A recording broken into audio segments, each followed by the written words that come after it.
Buenos días, compañeros y profesor. Mi equipo está integrado por yo, Juan Pablo Tapia, Joana Virreta y Andrea Guerrero y hablaremos sobre la teoría de la ejecución. Es un conjunto de actos dirigidos a asegurar la eficacia de la sentencia. Bueno, ahora sí vamos a adentrarnos un poco más a lo que es nuestro tema, que es la teoría de la ejecución.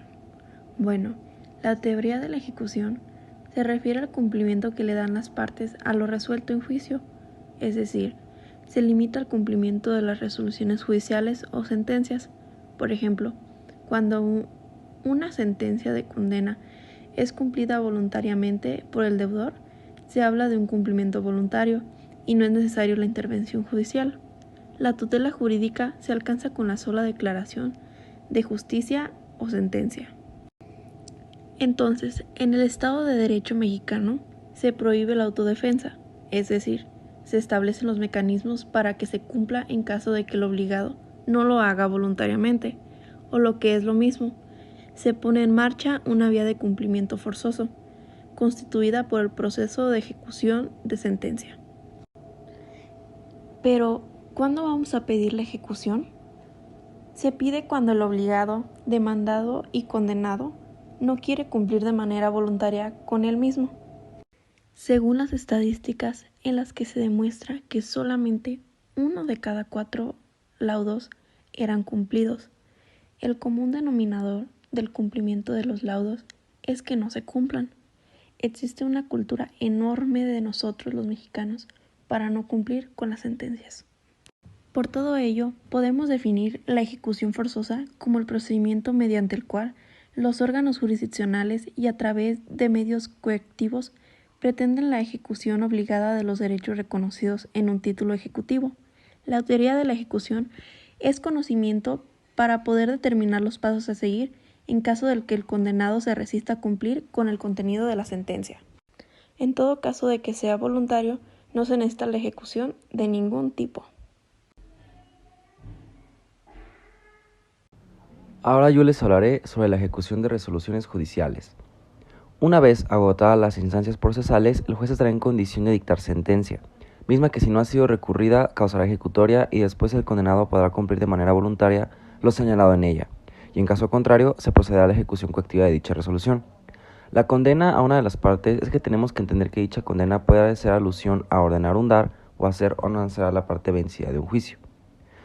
Una de las formas en las que se puede hacer cumplimiento coactivo es a través del embargo de bienes. Pero este embargo no es la finalidad propiamente dicha, sino que los bienes se embargan en áreas de conseguir el remate de los mismos, y que con el producto de las gananciales, dicho remate se procede a la liquidación del acreedor. Ahora hablaremos sobre su importancia. La ejecución de sentencias no hace sino llevar a efecto una resolución judicial y por lo tanto los actos materiales o técnicos en la que la ejecución consiste carecen de habilidad propia. Por eso es importante la existencia de un control judicial de legalidad administrativa que solo se logra si los jueces al decidir lo juzgado pueden ejecutar lo decidido. Oposición a la ejecución. Trámite procesal por el que la persona contra la que se ha dictado la resolución, acordando el despacho de ejecución, muestra su disconformidad alegando el pago o cumplimiento del ordenado en la sentencia que se pretende ejecutar. Ahora bien, los motivos de oposición a la ejecución de sentencias están tasados por la ley procesal. Hay que tener en cuenta que si se plantean motivos de oposición de carácter formal, se resolverán estos mediante auto. En cambio, si se formula oposición alegando defectos procesales junto con motivos de fondo, se resolverán primeramente la oposición por los motivos procesales y, si fuera desestimatoria, la resolución por tales motivos. Se pasaría al estudio de la oposición por motivos de fondo. Si la oposición únicamente trata de motivos de fondo, se tramitará esta y se resolverá mediante el auto correspondiente. Oposición a ejecución de reparaciones urgentes. Cuando deterioros o averiguas producidos en un edificio o unidad ocasionen daño grave a otro. ¿Quién pide? Propietario, copropietario, inquilino o administrador. ¿Qué pide? Realización de trabajos, allanamiento. ¿Cómo se solicita? La petición tramitará sin forma de juicio con la sola audiencia de los interesados y el informe técnico, que deberá acompañarse al escrito inicial. Fallo del juez inapelable. Los efectos de la oposición. La suspensión.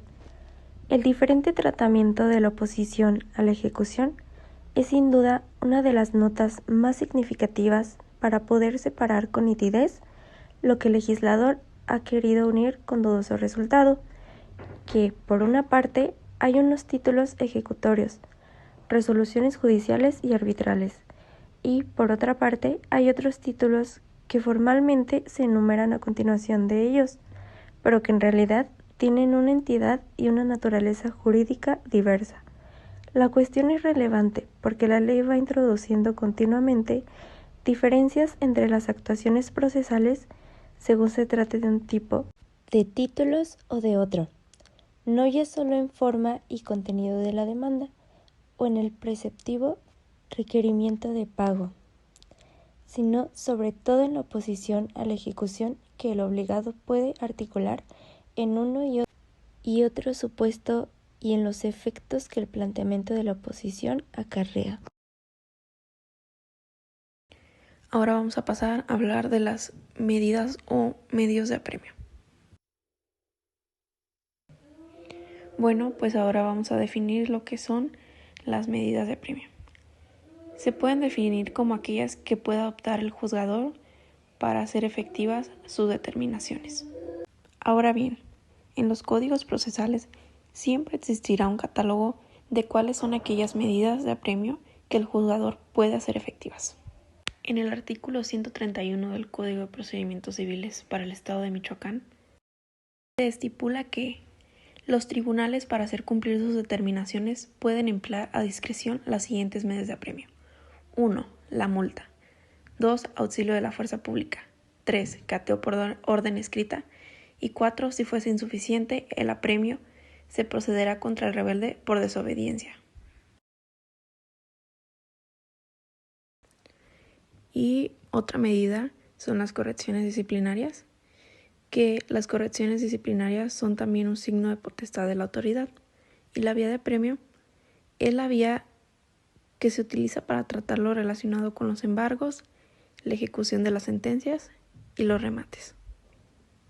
Y estos remates se encuentran en el Código de Procedimientos Civiles para el Estado de Michoacán, en el artículo 815, capítulo 2 de los remates.